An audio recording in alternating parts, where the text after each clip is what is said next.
Buenas tardes a todos. Mi nombre es Ignacio Durán, soy adjunto del Servicio de Oncología Médica del Hospital Universitario Marqués de Valdecilla y quiero darles la bienvenida a este primer webinar del grupo Go Norte que hemos llamado Retos y oportunidades en oncología tras la pandemia del COVID-19. Permítanme que, en primer lugar, agradezca de forma expresa la participación a nuestros ponentes, doctor López Hoyo, doctora Fariñas, doctora Vera, señor Roberto Bravo, el doctor Ricardo Fernández. Gracias a todos ellos por hacer el esfuerzo en estos días tan ocupados de dedicar un tiempo a esta jornada. Permítanme también que de forma muy sucinta les explique cuál va a ser la dinámica de este webinar. Vamos a empezar con una primera presentación que irá a cargo del doctor López Hoyos. El doctor López Hoyos es jefe del Servicio de Inmunología del Hospital Universitario Marqués de Valdecilla, en Santander, y nos va a dar una charla sobre inmunidad a SARS-CoV-2, mitos y realidades en el momento actual. Esta presentación tendrá una duración aproximada de unos 15 minutos y después de esa charla vamos a tener un espacio de debate de unos 20 minutos y a este espacio de debate, además del doctor López Hoyos, se sumará la doctora María del Carmen Fariñas, que es jefa del Servicio de Enfermedades Infecciosas también del Hospital Universitario Marqués de Valdecilla, y yo mismo formaré parte de ese debate y entrarán preguntas, todas las que ustedes quieran, a través del chat se pueden enviar preguntas que nosotros desde aquí iremos pasando a los ponentes. De nuevo, agradecerles la atención, o no la atención, sino el esfuerzo, agradecerles el esfuerzo a los ponentes, agradecerles a ustedes, todos los que se han conectado. Tenemos más de 90 personas inscritas, agradecerles el interés y el tiempo y agradecer desde luego tanto a Bristol como a Pfizer el apoyo que nos han dado para poder llevar a cabo este primer webinar. Así que, sin más, yo voy a dar paso al doctor López Hoyos. Marcos, cuando tú quieras, damos paso a tu presentación. Muchas gracias. Muchas gracias, Ignacio, por la invitación a participar en este webinar. Y me toca en esta primera charla pues, hablar de lo que es la respuesta inmunitaria frente al SARS-CoV-2, una infección en la que se ha escrito mucho. Hemos asistido a una explosión auténtica de publicaciones en el campo. Vemos la diferencia que hubo frente a las otras dos epidemias por SARS-CoV-1 y por el MERS respecto a lo que ha ocurrido con el CoV-2. Digamos que se han triplicado las publicaciones en cuestión de 3 meses. Mucho de lo que se ha publicado viene a partir de las experiencias previas en SARS y MERS, pero ha habido también ya datos de publicaciones con el CoV-2 y con la COVID-19. Si bien es cierto que ha habido tal explosión que a veces el método científico ha tenido sus dudas de aplicación y ha habido resultados que posteriormente no se han consolidado. De hecho, ahora empiezan a aparecer publicaciones, digamos, con más calma, con más pozo científico, en el que las evidencias son más sólidas. Pero sí que es cierto que mucho de lo que hemos empleado hasta ahora viene definido por lo que conocíamos del SARS-CoV-1 y del MERS. Les presento al CoV-2, conocido por ya tan mencionado y tan manido en estos meses, causante de la COVID-19. Y básicamente aquí lo que resumo son las 4 estructuras principales o 4 componentes principales de este coronavirus que son esenciales para entender la patogenia y también para entender cómo lo detectamos en el laboratorio. Básicamente tiene una membrana glicoproteica en la que tiene unos componentes que nosotros determinamos en la PCR cuantitativa con lo que llamamos sonda M. No se suele usar esta sonda, más bien se usan estas otras 2 sondas. La sonda E del envelope, que es un componente de una proteasa, que es la que es capaz de inducir poros en la membrana de la célula huésped e introducirse el virus dentro de ella para replicarse. La sonda N de la nucleocápside, que también es otra de, la parte N, la nucleocápside, y la sonda N, que es la que solemos amplificar en las PCRs que empleamos para el diagnóstico de la enfermedad, y la sonda y la parte de la spike, de la parte de la proteína que produce la corona del coronavirus, y es la parte que básicamente, digamos, donde está todo el componente de unión al receptor en la célula y donde en gran medida los anticuerpos que se dirigen frente a este coronavirus tienen capacidad neutralizante. SARS-CoV-2 y CoV-1 se parecen bastante, aunque el CoV-2 tiene sus diferencias, evidentemente, y tiene una estructura de unas 32 kilobases. Básicamente sabemos que este virus produce una clínica ya muy conocida. Esta diapositiva, no por nueva, se ha convertido ya en un clásico en el que se describe la primera fase viral en la que se produce durante la primera semana de infección, una segunda que puede ya complicarse con afectación pulmonar y neumonía, e incluso podemos pasar al tercer estadio, casi va cada estadio por semana a semana. El tercer estadio tendríamos lo que es conocido como la tormenta de citocinas, con el paciente ingresado en UCI y en muchos casos, desgraciadamente, con fallecimiento del paciente. En cada una de esas fases se han empleado distintas terapias con más o menos acierto y con más o menos evidencia. Pues bien, en todo ello lo que está claro es que el sistema inmunitario es el que debe defendernos frente a la infección por COP2. Esta infección empieza con una defensa a nivel de lo que son células de mucosas. En esas células de mucosas tenemos la mucosa del epitelio, tenemos el epitelio pulmonar y la primera línea de defensa. Ahí es donde el COP2 encuentra su receptor, que es el conocido como AC2, indicado aquí en azul, en esta diapositiva, y que al unirse activa una proteasa, la TMPRSS2, que lo que va a hacer al final es producir una lisis de la célula diana, un proceso de piroptosis con liberación de RNA viral, oligómeros, etcétera, que todo ello son lo que suponen lo que denominamos en inmunología patrones moleculares asociados a daño, o también patrones moleculares asociados a patógenos, DAMPs o PAMs.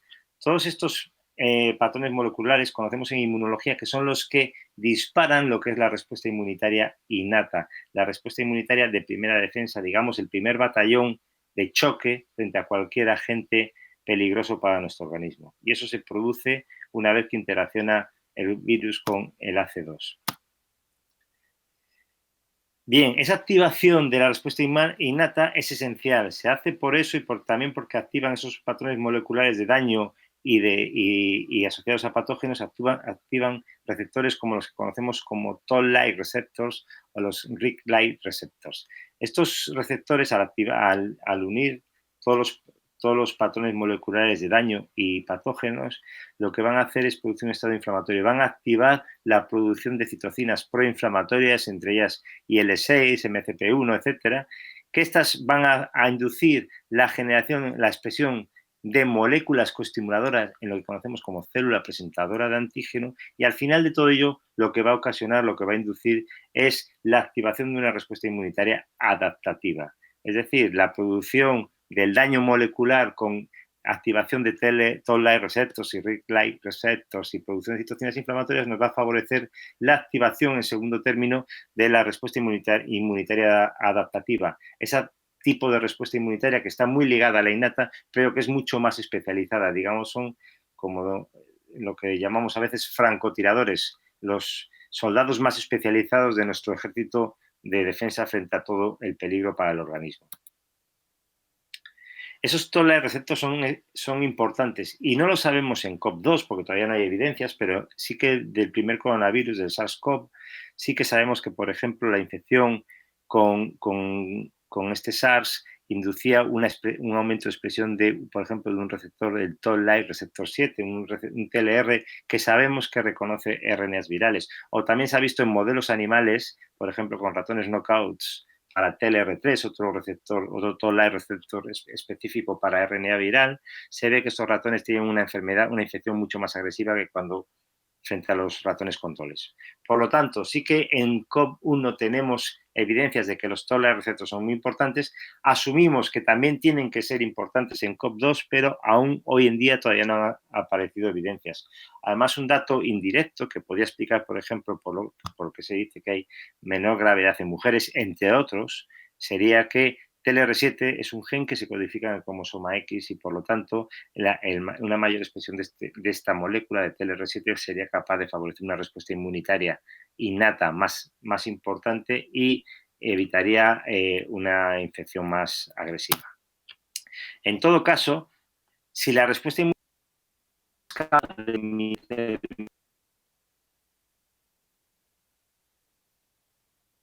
adaptativa. Y en este caso tenemos a la derecha de la imagen como si se induce una buena respuesta adaptativa con una respuesta de CD4 de colaboradores correcta y que induce el resto de respuesta inmunitaria, incluidas las células TCD8 citolíticas, clásicas células de la respuesta inmune antiviral, pues el virus también con esta segunda parte o este componente más especializado de la respuesta inmunitaria sería capaz de eliminar el virus, recuperarse la homeostasis en el organismo y olvidarse la infección.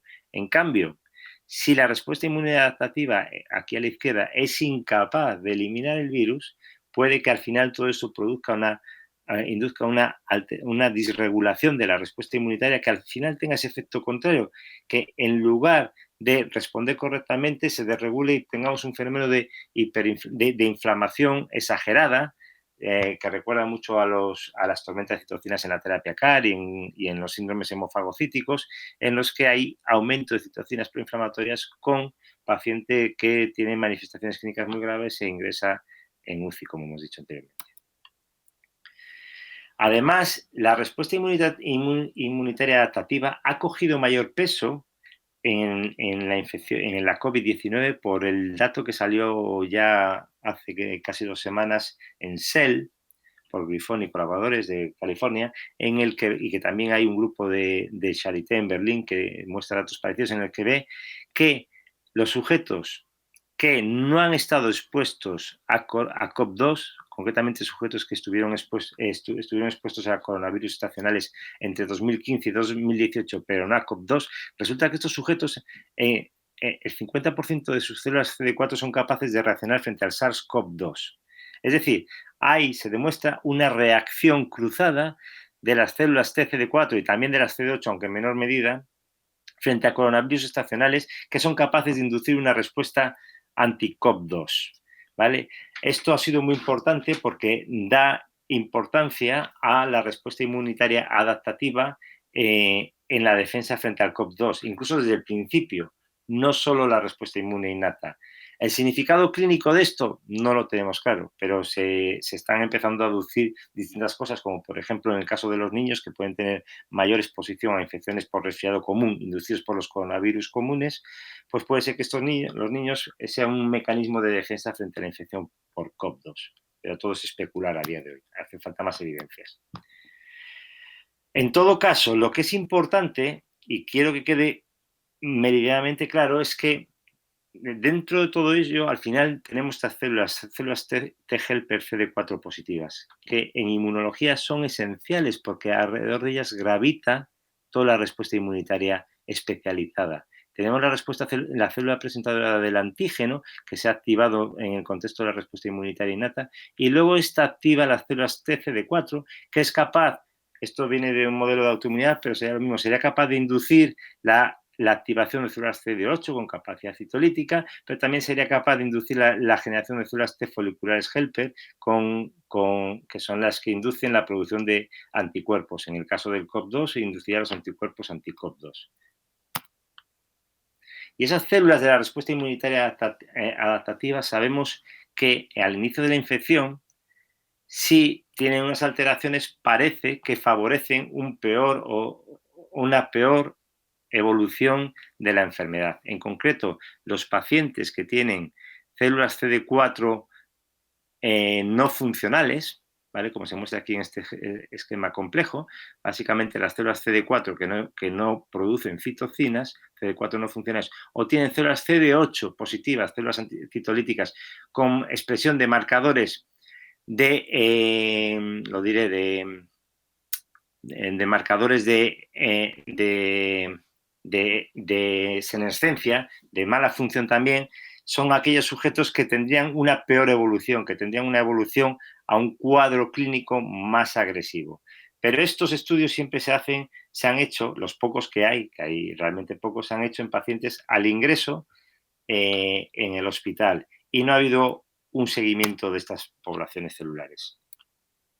Aquí muestro, en cambio, el único trabajo a día de hoy, aún con todo a día de hoy, que existe, que es un case report de una paciente infectada en Wuhan y que viajó a Melbourne y allí los médicos del Hospital de Melbourne pudieron sacar sangre de esta mujer y ver la evolución de las poblaciones de la respuesta inmunitaria a lo largo del tiempo durante el ingreso. Básicamente aquí se puede ver cómo la carga viral cae durante la primera semana después del ingreso, mientras que al tiempo que cae la carga viral aumentan poblaciones celulares como las células T helper foliculares en negro o aquí las células productoras de anticuerpos. Por lo tanto, aquí se estaría induciendo una respuesta de tipo humoral facilitadora de la producción de anticuerpos anti-COP2, como se demuestra en el gráfico aquí a la derecha.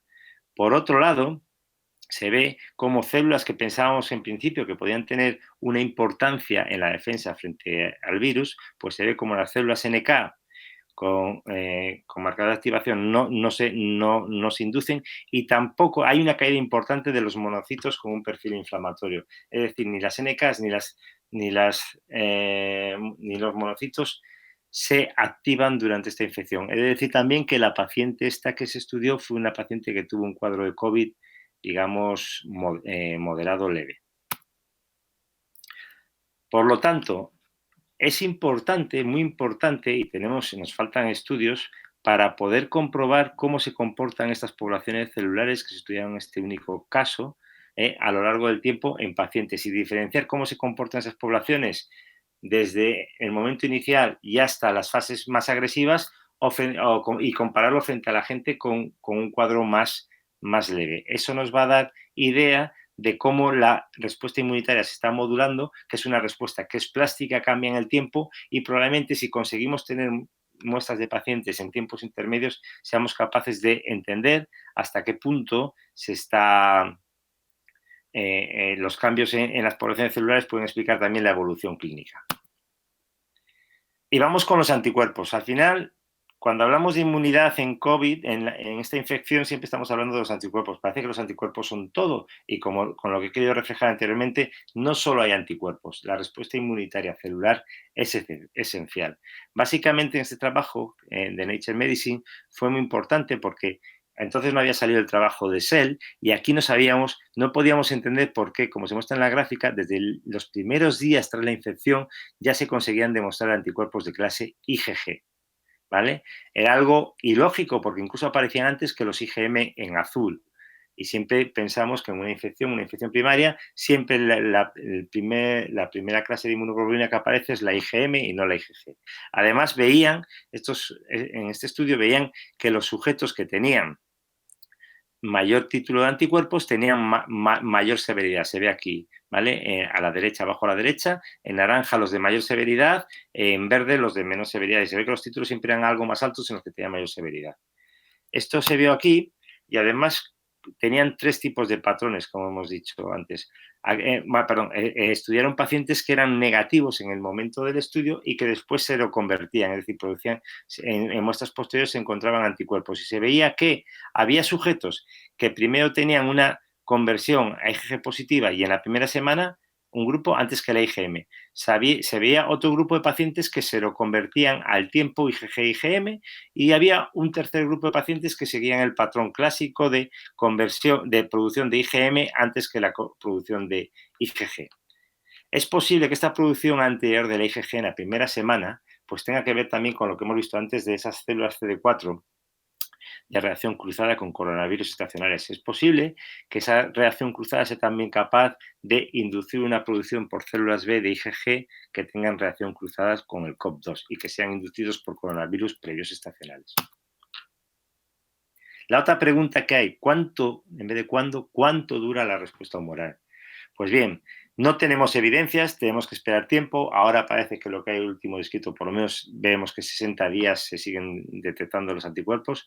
Lo que sí tenemos son las evidencias de las infecciones por SARS-CoV-1 y por MERS y sabemos que vienen a durar de en torno a 2-3 años la presencia de anticuerpos.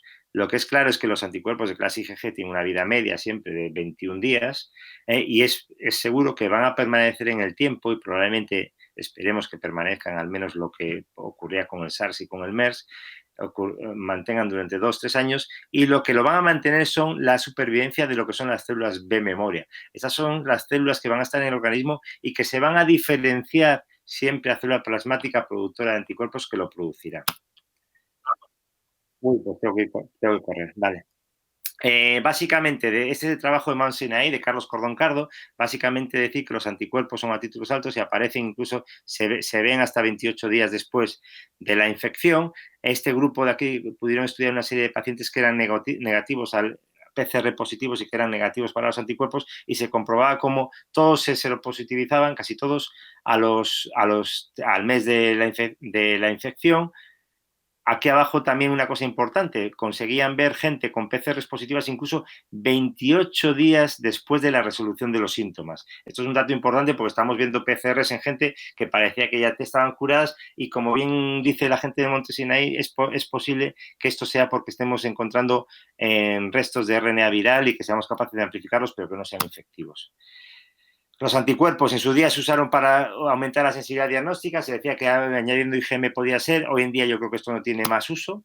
También se usan para los estudios de seroprevalencia, como estamos ahora a la espera de la segunda oleada del estudio de seroprevalencia lanzado por el Ministerio, aunque también podemos tener datos de prevalencia de la infección, como han hecho en Francia a través de los datos de ingresos en UCI, ingresos hospitaleros y muertes, y esta gente encontraron una prevalencia similar a la que encontramos en España con estudios de anticuerpos. Voy deprisa, pero los anticuerpos también, depende cómo los usamos, y con un buen estudio epidemiológico podemos ser capaces de usarlos para encontrar focos de contagio y poder relacionar contagios que en principio fueran independientes en azul y en verde, dos comunidades totalmente distintas, y a partir de los anticuerpos se encontró que este caso A2, era el que conectaba ambas infecciones. Pero bueno, voy ya deprisa porque me queda poco tiempo. Con los anticuerpos, el gran problema que hemos tenido es que ha habido muchos reactivos en el mercado, han aparecido de forma exageradamente rápido, han estado los test de inmunocromatografía, los test rápidos, en los que muchas veces no estaban bien validados, y ha generado mucha confusión la interpretación de ellos. A día de hoy aquí muestro el link donde podemos ver todo lo que hay actualizado de los métodos que hay y sus características de sensibilidad y especificidad. Aquí esto es una tabla que tenemos publicada en la Sociedad Española de Inmunología y que invito a todo el mundo a entrar. Vamos actualizando a veces la validez de estos métodos en el estudio de anticuerpos. Decir que parecía que esto es de una revisión que salió en Nature Reviews Immunology diciendo que no había neutralización del dominio RBD del SARS-CoV-2 con los anticuerpos frente al SARS tipo 1, pero curiosamente la semana siguiente esta publicación salió en Nature evidencia de que un paciente que tenía este anticuerpo, el S309, era capaz, esos anticuerpos que eran del SARS-CoV-1, de un paciente infectado en 2003, pues esos anticuerpos eran capaces de bloquear el SARS-CoV-2, ¿vale? De forma rápida. Y parecía que sí bloquean el dominio RBD.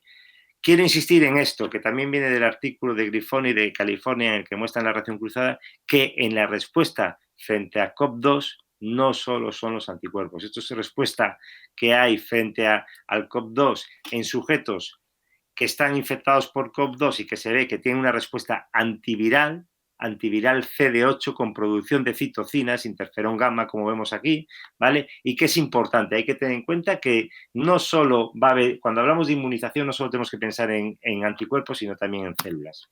De hecho, nosotros, estos son datos de nuestro hospital de Valdecilla, en colaboración con Infecciosas y con la doctora Fariñas. Tenemos algún paciente convaleciente al mes de la infección en los que no tienen respuesta de anticuerpos, aquí o aquí, y en cambio podemos ver una respuesta frente a estos, en este caso son frente a péptidos de componente S del COP2, pero que tienen una respuesta CD8 importante, sin tener anticuerpos, con lo cual tenemos que tener en cuenta que las células de CD8 participan en ello. Y es probable. Bueno, esto es el tema del abordaje terapéutico y la importancia de la inmunología, si queréis lo dejamos para discusión, dado que vamos mal de tiempo. Y básicamente esto es lo importante. En toda la respuesta inmunitaria frente al COP2, tenemos que pensar, desde el momento de la infección tenemos la primera parte de inmunidad innata, que hablé al principio, y no he tocado el concepto de inmunidad entrenada, un concepto muy importante en inmunología, que tiene que ver con un cierto nivel de memoria también del componente innato, y que puede ser la base, por ejemplo, para ver que la eficacia que tienen las vacunas frente a BCG en la defensa frente al COV2, que se están sacando ya evidencias sobre ello y hay ensayos clínicos en este sentido. Pero después de todo ello se produce la respuesta que puede ser IgM, habitualmente tiene que ser IgM, pero puede, como hemos visto, puede haber una IgG antes en parte por la reacción cruzada, y que al final de todo ello tenemos que ver si también hay otra respuesta de interferón gamma mediada por células CD8, ¿vale? Antivirales, y que para estudiar esto y para poder verlo, evidentemente necesitamos tener muestras de pacientes y un seguimiento a largo plazo para ver no solo cómo se induce, sino también lo que va durando a lo largo del tiempo.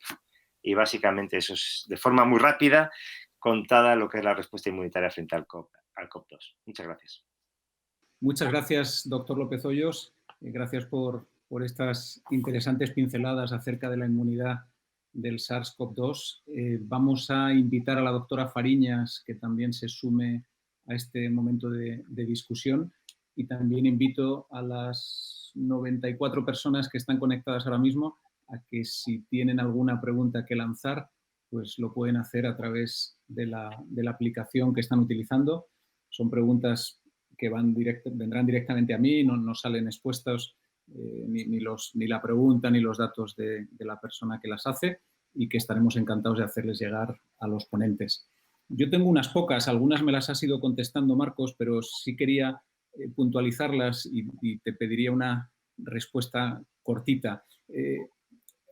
Una de las preguntas que me hacía tiene que ver con las reacciones cruzadas. Ya has hablado con las reacciones cruzadas y al final no tengo muy claro si es un aspecto que hemos de tomar como algo negativo y que nos puede dar lugar a que algunos test que se han vendido de forma masiva estén informando de una forma errónea a la población y generando una falsa sensación de seguridad, porque en realidad haya reacciones cruzadas con otros virus más comunes, o, por lo último que has dicho casi al final de la charla, en realidad estos anticuerpos frente a los coronavirus más comunes pueden proporcionar una cierta protección al SARS. No sé si me explico, al Sí. SARS-CoV-2. Esa es la duda. En principio, al final de la charla, lo que he venido a mostrar es una evidencia de que los anticuerpos frente al SARS-CoV, el 1, sí que parecen neutralizar el CoV-2. En cuanto a los anticuerpos, en cuanto a los coronavirus estacionarios, la evidencia que hay es con células CD4. También esas células CD4 son capaces de producir anticuerpos anti-CoV-2 en algún caso, ¿vale? Pero la capacidad neutralizante y protectora se supone, no se ha demostrado. En buena lógica, la teoría es la que nos permite decir que podían tener una capacidad neutralizante, pero es teoría, no está demostrado. Ahora sí, también he de decir que esto de la COVID ha sido intelectualmente un gran reto, porque al principio nos rompía los esquemas a los inmunólogos en cosas que pensábamos que era la teoría clásica de inmunología y parecía que se nos estaba rompiendo, y con por ejemplo, este trabajo de reacción cruzada, parece que las cosas vuelven a su cauce. Y en buena lógica es lo que pensamos, que aquella gente con resfriados comunes puede estar de cierto modo protegida. Esa es una de las teorías. Una pregunta para los dos, aprovechando que también está Carmen, que digamos es la parte más de la exposición más directa al paciente, en cierto modo. Y tú, Marcos, también lo has comentado, los largos o los tardíos negativizadores, si me permitís la expresión. He conocido algún caso de pacientes que han tardado muchísimo tiempo en negativizar, y a partir de esa situación se han generado muchas hipótesis, que no sé realmente cuál es cierta, si es solamente un fenómeno puramente técnico, que como tú dices, una PCR no deja de ser una amplificación masiva de un residuo mínimo, o si realmente tenemos alguna base para pensar que hay reservorios y que esto cambia en función del sexo, que es distinto en el varón que en la mujer. Bueno, como quieres, Marcos, tú mismo. La verdad es que no son uno ni dos, sino cada vez estamos viendo más pacientes que continuamente, cada 15 días, tienen una PCR positiva, y sobre todo lo vemos en pacientes más ancianos. En estudios que han salido, lo que yo he visto es que aquellos que tenían una carga viral más alta son los que van a perpetuarse lanzando esa PCR positiva, entre comillas, que puede ser pues carga viral y que no RNA viral, y que no parece que eso pueda contagiar. Pero lo cierto es que no se sabe, y tampoco es cierto que aquellos que hayan tenido una carga viral más alta, como son pacientes más graves, en cuidados intensivos, luego esos sean los que se perpetúan. Como digo, lo estamos observando también en pacientes ancianos de residencias, que una y otra vez están teniendo la PCR positiva, pero también en sus cuidadores, que son jóvenes.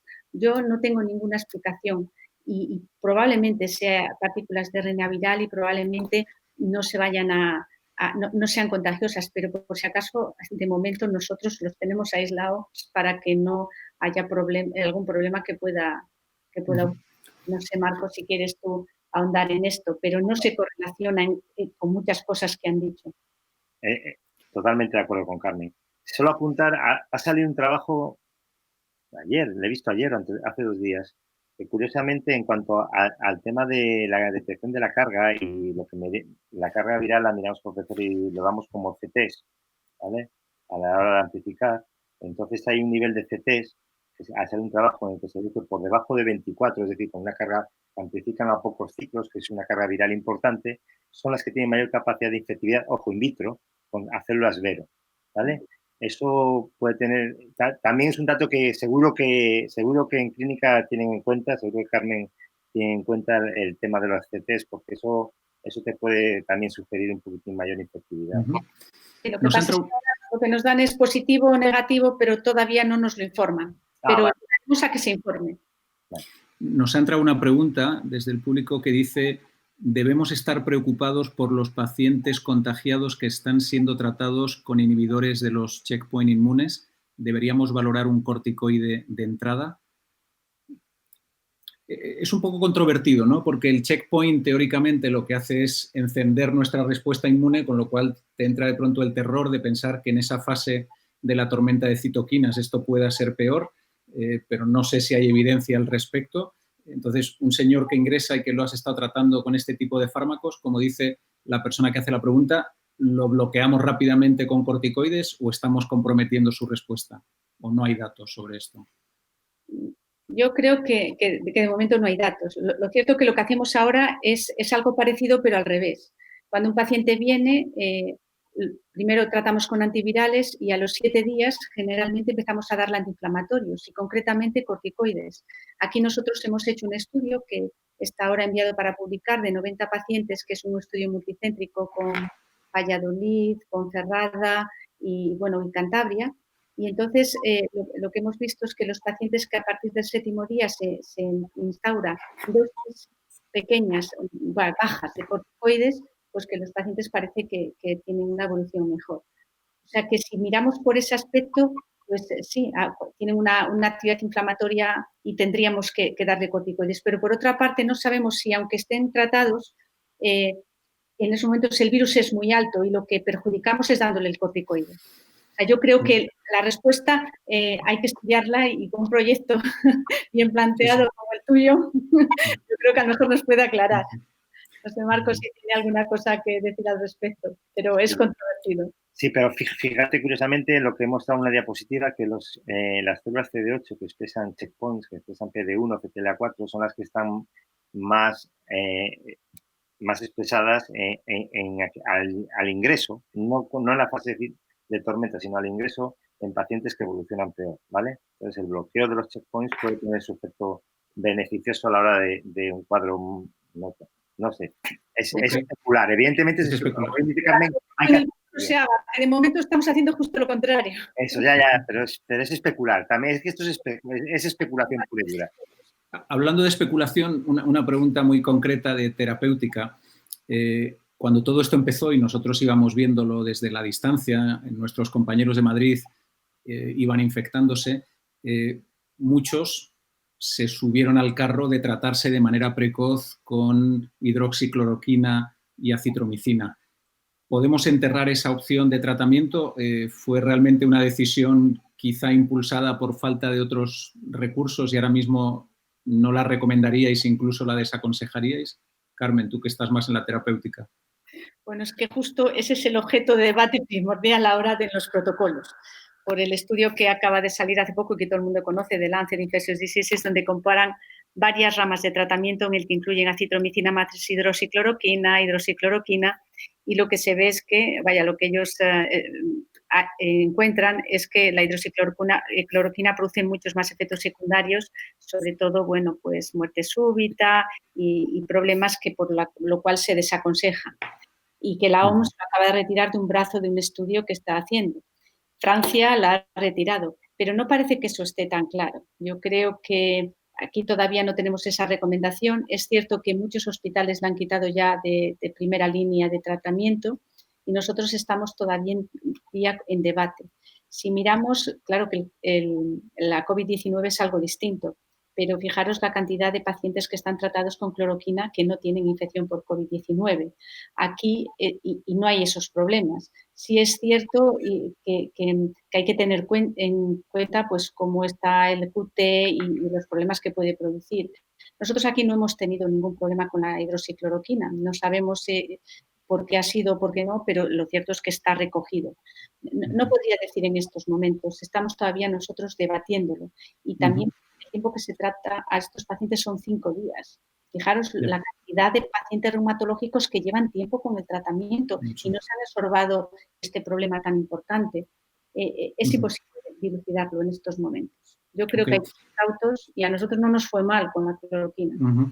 Nos entra una pregunta, perdonad, por aprovecharos que todos tenemos aquí, y esta quizá, Marcos, es más en tu campo. Dice, he leído algún trabajo que comenta una menor incidencia o menor gravedad de infección en pacientes inmunodeprimidos, concretamente en pacientes con enfermedad inflamatoria intestinal recibiendo terapias tipo anti-TNF. En principio parece contradictorio. ¿Qué hay de cierto o qué posible explicación pudiera tener? Sí, en principio parece contradictorio, y no solo en enfermedad inflamatoria intestinal, en general en pacientes con un grupo que siempre se decía que tenía mayor riesgo de los pacientes inmunodeprimidos, y en general no hemos tenido mayor incidencia. No sabemos explicarlo bien. También en nosotros tenemos el registro de inmunodeficiencias primarias y no tenemos prácticamente, nos ha sorprendido la baja incidencia de infección por COVID. No sabemos si los pacientes también, digamos, se confinan más y han estado menos expuestos al virus, puede ser una posible explicación. Ocurre, no sé cómo, veremos datos ahora en pacientes oncológicos, supongo, pero yo creo que ha ocurrido en eso, ha ocurrido incluso en trasplante, aunque ha habido infecciones, ha habido menos infecciones. En general, el paciente inmunodeprimido que tendría que tener mayor riesgo, no hemos encontrado eso. Nos quedan más o menos unos 5 o 7 minutillos que quiero aprovechar con vosotros. ¿Qué hay acerca del papel del TMPRS2, del Temperus, que para nosotros es un gen que nunca lo habíamos asociado con ningún virus? Para nosotros tenía que ver con el cáncer de próstata y, de hecho, regula al receptor de andrógeno y, en parte, pues lo tenemos medio apagado cuando estamos tratando a nuestros pacientes con cáncer de próstata con hormonoterapia. Se ha llegado incluso a especular, y hay por ahí alguna publicación o alguna carta, sobre que esos pacientes tienen un beneficio porque ese bloqueo del gen Temperus puede de alguna manera dificultar el contagio. ¿Es esto muy especulativo o hay alguna base?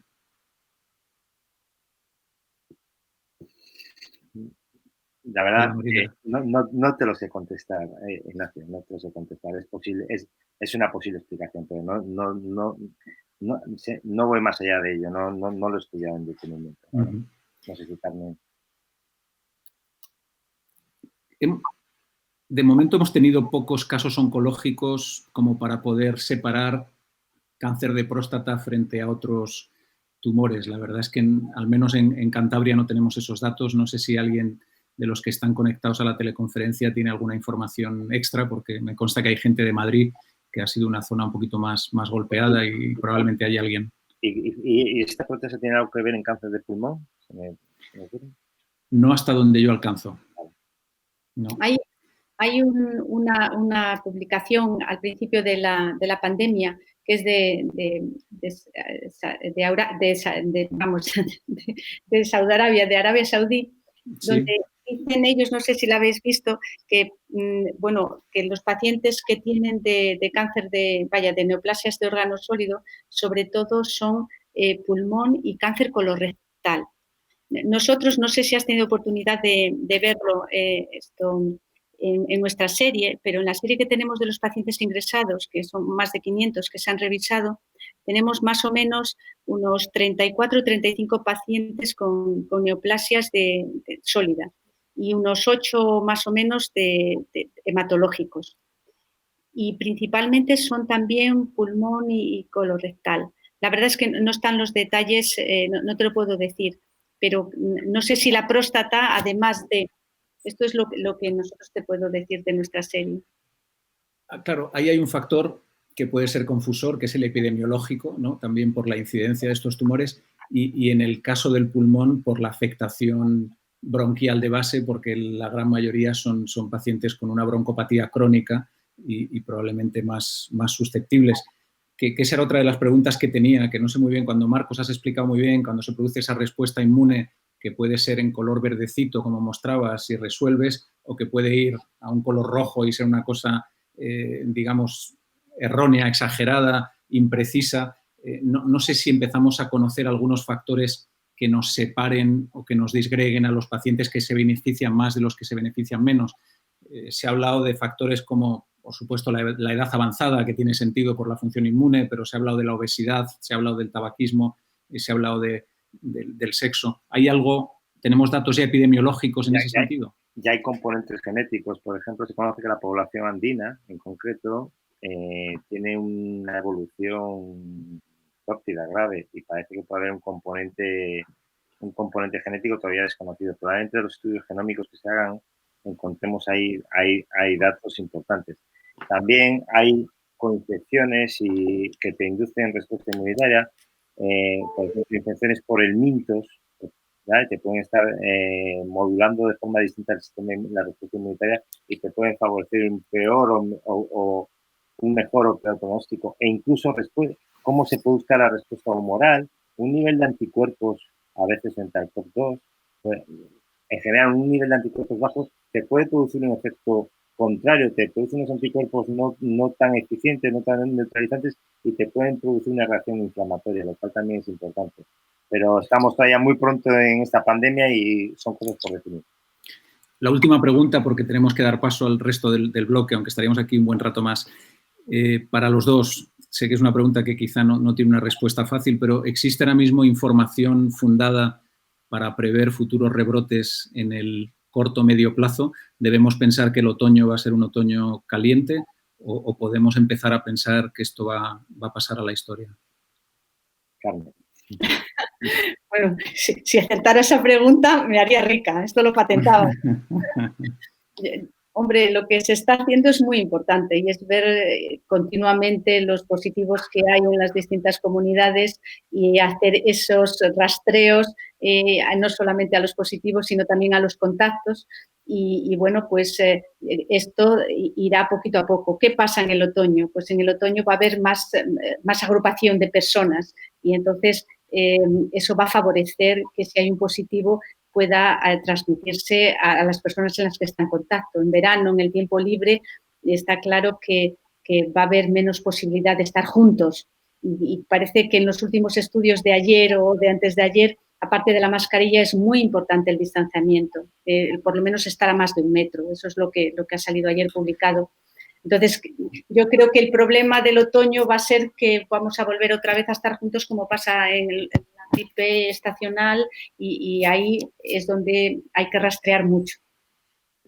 Imposible predecir. Muy bien, me imaginaba. Es una pregunta complicadilla. Bueno, pues lo dicho, estaríamos aquí mucho más tiempo, pero por respeto tenemos que dar paso a los demás ponentes. Os agradezco, Marcos, Carmen, el tiempo que habéis dedicado. Muchísimas gracias. Además, habéis entrado perfectos, el sonido ha sido muy bueno, Marcos, ha funcionado fenomenal. Menos mal. O sea que de verdad que os lo agradezco. Y ahora, pues, sois libres. Vamos a pasar al siguiente bloque. Y en el siguiente bloque vamos a tener 2 charlas que son un poquito distintas. Vamos a hablar, por una parte, de la consulta de oncología después del COVID-19 o de la COVID-19. Entre interrogantes, vamos hacia un nuevo modelo asistencial, que será la charla que nos va a presentar la doctora Ruth Vera. Y la siguiente charla a continuación se llamará Grandes retos, grandes oportunidades, la telemedicina como potencial respuesta a la crisis del COVID. Vamos a dar paso a Roberto Bravo, de manera que así dejamos que ella se encuentre a gusto y tenga ya toda la presentación lista.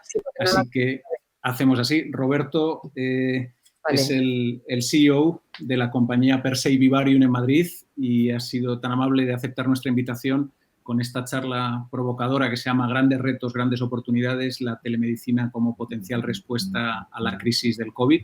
De manera que, Roberto, ahora el podio es tuyo y luego ya pasamos a Ruth. Gracias. Perfecto. Gracias.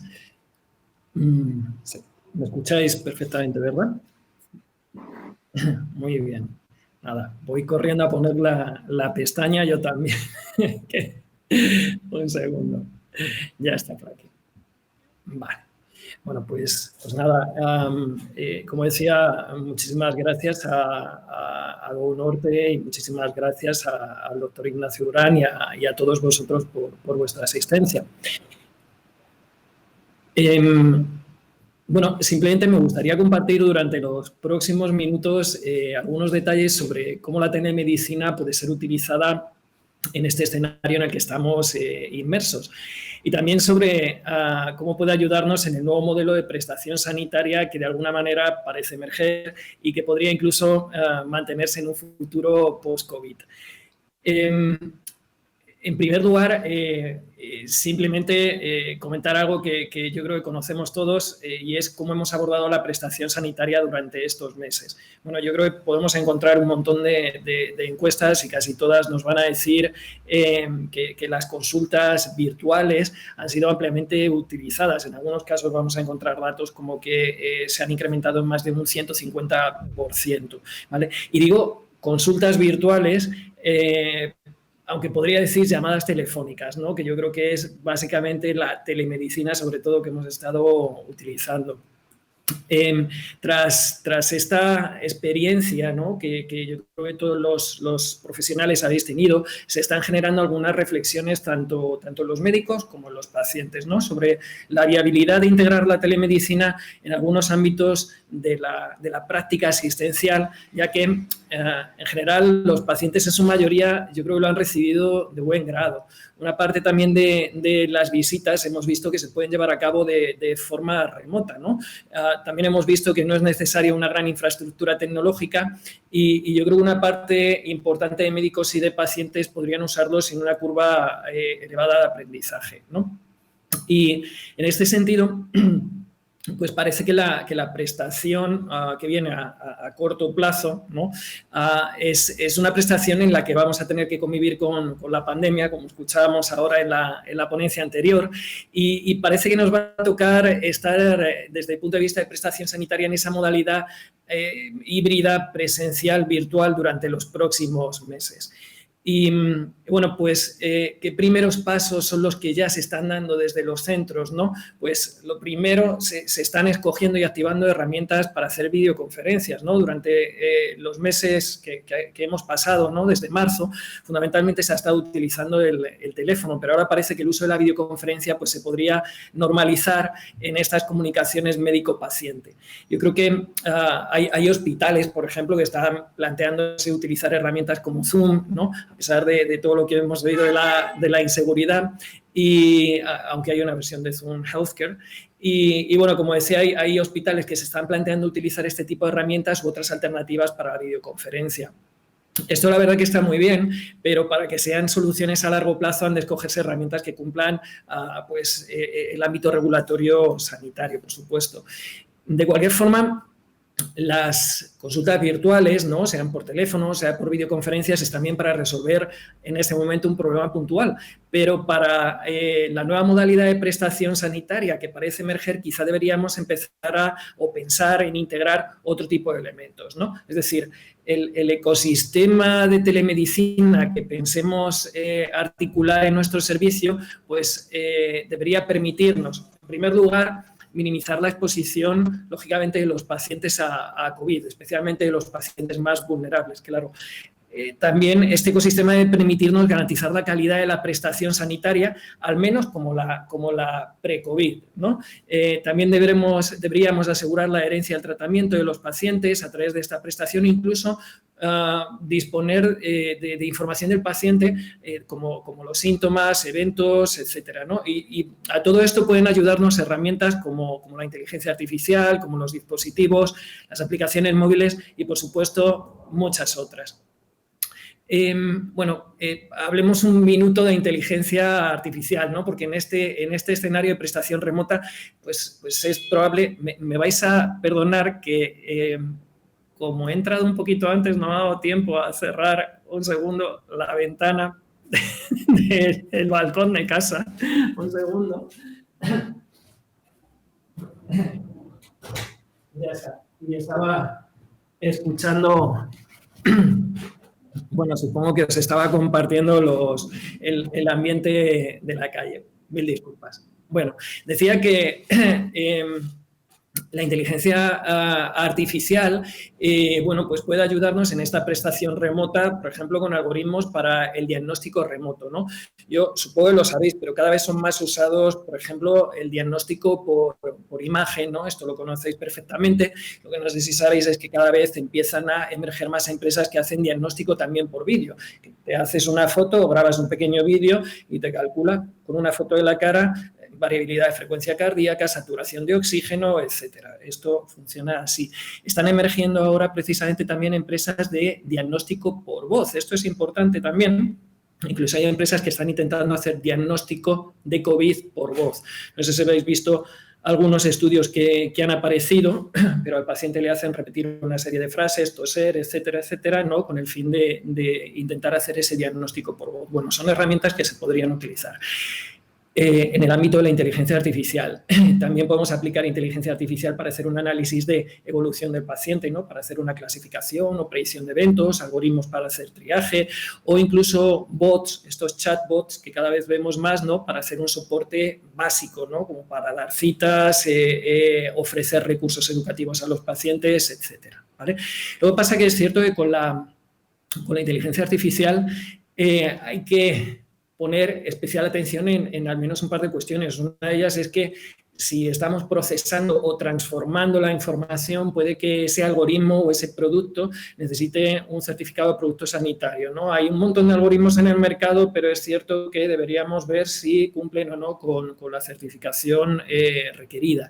Y por otro lado, también es cierto que la inteligencia artificial es un poco caja negra, ¿no? Entonces, si vamos a hacer diagnóstico por imagen o diagnóstico por vídeo basado en algoritmos de inteligencia artificial, bueno, pues igual deberíamos validarlo o igual deberíamos solicitar que junto con el resultado se nos entregue información sobre en qué está basado, ¿no? Hay un concepto por ahí, no me voy a extender mucho, que se llama SHAI, ¿no? Como XAI, que es Explainable Artificial Intelligence, que es inteligencia artificial explicable, vamos a decir, ¿no?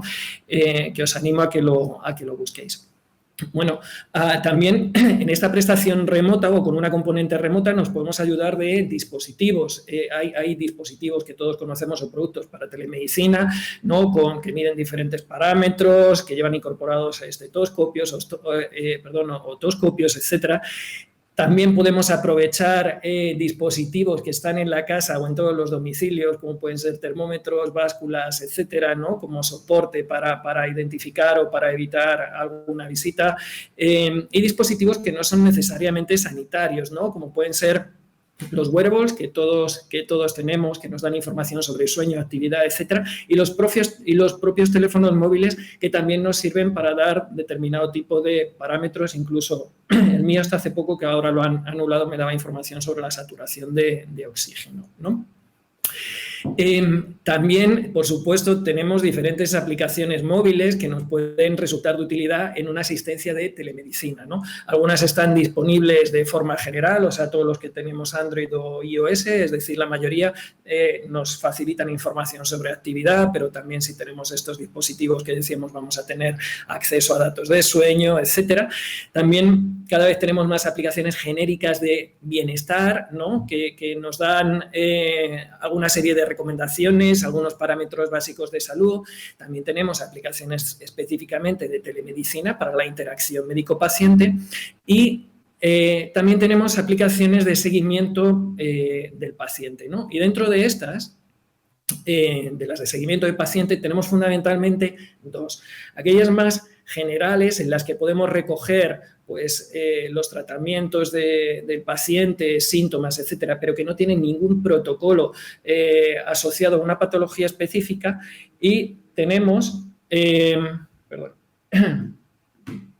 Y tenemos también las específicas para una patología que sí que siguen un protocolo concreto, en el que se recogen síntomas, eventos, datos de adherencia, datos de calidad de vida, etc. En base a eso, ¿no?, es posible tomar decisiones sobre si es necesaria o no una visita, o podemos hacer también que las visitas sean mucho más eficaces al disponer de una información precisa que ha sido recogida en el momento apropiado. Esto es un dron que lleva una cajita de medicina, ¿no? Y es cierto que al margen de todo lo anterior, de la inteligencia artificial, de los dispositivos, las aplicaciones, hay otras herramientas y servicios que pueden ayudarnos en ese nuevo escenario de prestación remota, ¿no? Por ejemplo, pues desplegar un servicio de logística, que en muchos casos ya lo estáis haciendo, para evitar las visitas. Por ejemplo, llevando a casa del paciente test diagnósticos o fármacos o dispositivos. También se pueden utilizar centros de soporte que disminuyen la carga asistencial en los centros y que permiten a los profesionales poner el foco de atención en los pacientes que lo necesitan. Por ejemplo, hay servicios de telediagnóstico, centros de seguimiento que hacen un triaje y un cribado de la información, y podemos utilizar también herramientas para la comunicación entre profesionales, entre atención primaria, especialistas, etc. Perdonadme, voy un poquito deprisa porque son unas cuantas diapositivas. Bueno, por supuesto, este tipo de prestación, ¿no?, remota, con todas estas herramientas que acabamos de ver, nos plantea una serie de consideraciones y de reflexiones que merece la pena, yo creo, hacer, ¿no?, que son consideraciones legales, consideraciones relativas a los usuarios, a las organizaciones y al propio proceso asistencial. Bueno, nosotros siempre, esta es... supongo que además hoy aparecerá alguna pregunta relacionada con la privacidad, la seguridad, etcétera, pero desde luego es una de las primeras consideraciones, es contemplar la prestación remota desde una perspectiva legal, ¿no? Obviamente tenemos aspectos importantes que considerar desde la perspectiva de la privacidad y de la seguridad de la información, ¿no? Es cierto que con el COVID se han flexibilizado muchísimo los requisitos para llevar a cabo una prestación remota debido a la emergencia, pero ahora es importante tomarlo en consideración, ¿no? ¿Qué plataformas utilizo? Soy un profesional, ¿puedo utilizar mi teléfono móvil o mi ordenador personal para hacer esta prestación remota, etcétera, ¿no? Y, por supuesto, hay aspectos éticos a considerar porque, como en todo lo tecnológico, digamos, la regulación va un poquito por detrás, ¿no? Y, por ejemplo, la Asociación Mundial de Medicina, la World Medical Association, pues hay una guía por ahí, ¿no?, que habla sobre todo de que los servicios de telemedicina deben ser consistentes, ¿no?, con los presenciales, deben cumplir los mismos principios éticos, ¿no? Y es decir, que la medicina debe de alguna manera respetar los mismos principios éticos que la medicina habitual, ¿no? Y además la telemedicina, dice esta asociación, debe estar respaldada por evidencias, ¿no?, hasta donde estén disponibles para garantizar y para asegurar la seguridad del paciente, la calidad de la atención y los resultados de salud positivos, ¿vale? Bueno, otra consideración importante, ¿no?, es relativa a los usuarios, como decíamos, a las personas que van a utilizar la telemedicina, tanto para médicos como para pacientes, ¿no? Hay dos aspectos que a mí me gustaría destacar, ¿no? Uno es la accesibilidad, es decir, los usuarios van a tener o van a disponer de estas herramientas, de un ordenador, de un teléfono móvil, etcétera, y la brecha digital, ¿no? Nosotros que nos dedicamos a esto, pues sabemos que está ahí y está presente, ¿no? Mucho menos de lo que se piensa, ¿no? Que a veces pensamos que alguien de 80 años no va a tener un teléfono móvil y un smartphone y lo utiliza sin problema, ¿no? Pero la brecha digital está ahí, con más presencia en personas mayores, ¿no?, más habituadas a la tecnología, pero a veces nos encontramos el reverso, ¿no? Nosotros ahora, durante esta etapa de COVID, hemos llevado a cabo muchos proyectos, algunos de ellos, o bastantes, ¿no?, directamente relacionados con pacientes con COVID, y al final, como todo se ha magnificado y demás, donde antes seguíamos a 500 pacientes, ahora tenemos que seguir a 1000 pacientes, y lo que vemos es que pacientes muy acostumbrados a la tecnología, de repente cuando los metes en este entorno también de telemedicina, creen que están utilizando el tenedor o cualquier otra aplicación, y entonces de repente empiezas a recibir una serie de comentarios de los pacientes que no parecen como muy relacionados a una aplicación de medicina, sino más bien a cuestiones más relacionadas o con el color o con cualquier aspecto. Lo que quiero decir es que por un lado vamos a tener una brecha tecnológica que hay que considerar y por otro lado el reverso, que es el paciente que está hiperhabituado al uso de la tecnología, ¿de acuerdo? Bueno, es importante considerar también que el concepto de organización cambia con este tipo de prestación, ¿no? Aparecen algo así, diríamos, como nuevos satélites, ¿no? Si los queremos llamar así, como por ejemplo estos centros de seguimiento, ¿no? Que nos pueden ayudar, y de repente también emergen otros espacios para la prestación, como los domicilios de vosotros, de los profesionales, ¿no? Por último, este último bloque de la presentación me gustaría también mencionar que hemos de considerar, ¿no?, que para poder integrar la telemedicina el proceso asistencial ha de actualizarse, ¿no? Y esto también requiere una serie de reflexiones que voy a hacer muy rápido. La primera de ellas es importante pensar que si vamos a aplicar una prestación remota, ¿a qué grupo de pacientes o en qué grupo de pacientes puede llevarse a cabo? Se puede hacer, por ejemplo, en pacientes crónicos o en pacientes, en vuestro caso, con metástasis o con algún tipo de tratamiento específico. Esto hay que definirlo con anterioridad, ¿no? O en qué partes del proceso asistencial podemos aplicar la telemedicina. En el debut de la enfermedad, es decir, tras hacer el diagnóstico, al llevar a cabo un cambio de medicación, en revisiones ordinarias, al comunicar los resultados, ¿no? Lo podemos hacer con teléfono, con una cámara, para llevar a cabo una evaluación virtual. Hay que plantearnos esto, en qué partes, ¿no? Hay un análisis, yo creo, importante que llevar aquí en cada patología para valorar dónde lo vamos a aplicar y qué tipo de herramientas vamos a utilizar en cada caso. Sí. Vale, me quedan solo 15 diapositivas, no es broma. Bueno, lo anterior conecta básicamente con el tiempo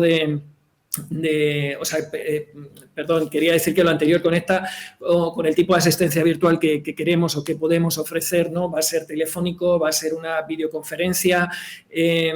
Cuando lo haremos, podemos extenderlo y llevar a cabo un seguimiento protocolarizado con el fin de adecuarlo mejor a cada caso en el proceso asistencial, ¿no?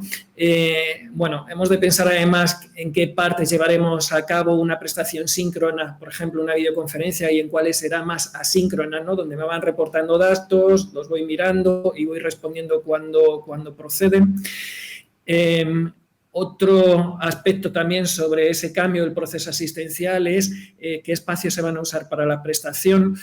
Va a ser los despachos de los profesionales, pero también va a ser en los domicilios personales. En ese caso es importante establecer normas, ¿no? Para evitar las interrupciones, como me ha ocurrido a mí, que he tenido que ir a cerrar el balcón para garantizar un ancho de banda apropiado, etcétera, etcétera. Me queda muy poquito. También debemos considerar que a la hora de hacer una prestación remota hemos de establecer una serie de recursos y de guías, tanto médicos como para pacientes, simplemente para saber cómo han de conectarse, etcétera, etcétera. Que vamos a tener que disponer de un calendario en el cual, además de las visitas presenciales, vamos a necesitar incorporar visitas virtuales y además incluso los slots que vamos a dedicar a revisar información que asíncronamente puedan llegarnos desde los pacientes. Y ya en aquellos pacientes, además, en los que vamos a hacer un seguimiento remoto, deberíamos diseñar qué datos y qué información queremos recopilar. Esto es casi como si fuera un CRF de un estudio clínico, añadiéndole además el componente de la frecuencia con el que lo queremos recoger, ¿no? Es decir, es importante pensar qué datos clínicos queremos recoger, de síntomas, de adherencia, etcétera. Si queremos además incorporar datos u otros datos aprovechando esa prestación remota, ¿no? Que sepamos que pueden tener un impacto en la patología, como actividad, nutrición, estado emocional naturalmente es importante preparar un set de documentos que vayan a ser necesarios para la prestación, ¿no? Yo creo que esta es otra de las dudas también recurrentes. ¿Qué tipo de consentimiento informado vamos a necesitar para establecer este tipo de interacción con el paciente? Y finalmente, dos aspectos más a considerar en esta adaptación del proceso asistencial para poderlo adecuar a una prestación remota, ¿no? Uno de ellos es evaluar las herramientas que vamos a utilizar de diferentes perspectivas. Por supuesto, desde la usabilidad, pero también desde otros aspectos como cuál es la experiencia del proveedor, sobre si se pueden adecuar a nuestro proceso asistencial específico, y también hemos de valorar la importancia de establecer indicadores, ¿no?, que nos generen evidencias sobre el propio proceso de prestación remota, ¿no? Pues, por ejemplo, cuántas visitas presenciales versus virtuales estamos teniendo, cuántos cancelan esas consultas virtuales, qué pacientes abandonan programas de seguimiento en el caso de que lo estemos haciendo, y por supuesto la satisfacción de médicos y de pacientes sobre este tipo de prestación. Por último, en definitiva, bueno, pues una prestación que integre la telemedicina y que contemple ir más allá de, como veíamos, esas consultas virtuales, creo que sin duda presentará retos, pero es más que posible que ayude a mejorar los procesos asistenciales y con ello, por supuesto, los resultados en salud, la calidad de vida del paciente y, desde luego, esperamos que la calidad de vida de vosotros, de los profesionales sanitarios. Así que, nada más, muchísimas gracias por vuestra atención. Muy bien, muchas gracias, Roberto. Gracias por tu brillante presentación. Vamos a perdonarte esa pequeña licencia temporal que te has tomado gracias a que te hemos cogido así a salto de mata cuando estabas esperando el toro y no te tocaba a ti lidiarlo. Así que volvemos a la doctora Ruth Vera, que vamos a escuchar su charla sobre la consulta de oncología hacia un nuevo modelo asistencial. Ruth, esto son cosas del directo, cero problemas, adelante. Todo tuyo, y sí te pido que por favor te ajustes en la medida de lo posible al tiempo. Gracias. Bueno, allá voy, a ver si ahora las cosas funcionan mejor. Gracias a ti, Nacho, gracias a Roberto, que te hemos hecho ahí un pequeño cambio. Pero bueno, realmente son dos charlas que van muy encajadas y bueno, yo creo que no importa ahí oír una antes u otra después. La pregunta es si después de esta situación o después de esta avalancha y este cambio asistencial que ha supuesto el COVID, la pregunta que nos hacía Nacho es si realmente después vamos hacia un nuevo modelo asistencial. Yo me he permitido empezar con esta carta que publica Paul Webster. Él se plantea cómo el cambio o la transformación que ha habido durante estos meses del modelo asistencial, qué va a pasar y basándose en que la mayoría ha incorporado sistemas que podríamos llamar de telemedicina, que es a lo que nos estamos refiriendo, si esto realmente va a dar algún cambio. Y entonces hace una similitud a lo que pasó con el SARS en el 2003, hace más de 17 años, y ve la experiencia, por ejemplo, que hubo en Canadá. Lo que ven es que hace 17 años, con otro virus, otro coronavirus, causó en aquel momento 44 muertes en Canadá, 44. Fue uno de los países más azotados, podríamos decir, aparte de los países asiáticos, pero ellos hicieron una reflexión en el país y he cogido pues alguno de los mensajes de esta pequeña carta, ¿no? Ellos crean un task force para desarrollar cuidados virtuales, reconocen que el entorno virtual para el cuidado del paciente puede ser importante y además no solo eso, sino aparte de infraestructuras, también hablan de una infoestructura, o sea, de también tener conocimiento de lo que está pasando. Y esto con 44 muertos hace 17 años. Con lo cual, nadie tiene duda y ya nos han hablado de las capacidades de la telemedicina, que son las más usadas con esta necesidad de sacar a los pacientes o de evitar los contactos. Estas capacidades, estamos todos de acuerdo, trascienden, superan los límites geográficos, superan límites temporales, incluso pueden reducir costes, pueden aumentar el confort y la satisfacción de los pacientes en esta situación, evita traslados, podemos incluso hacer control cercano de síntomas, nos podemos comunicar con especialistas de otros centros, incluso potenciar centros periféricos. Pero hemos sido conscientes también de unos inconvenientes que ya también Roberto nos ha ido comentando, tema de accesibilidad, aceptación social, no podemos hacer examen físico, la gran dificultad en qué pacientes van a ser los candidatos, temas de confidencialidad, implicaciones legales, incluso formación. Ya nos ha comentado nuevamente Roberto, esto ha sido, se ha permitido, podríamos decir, durante esta época COVID, pero nos quedan todavía unos retos para poder incorporar este modelo asistencial. Yo me planteaba una serie de reflexiones ante nuevamente esta pregunta que nos hace Nacho, sí, con interrogantes, ¿vamos hacia un cambio de modelo?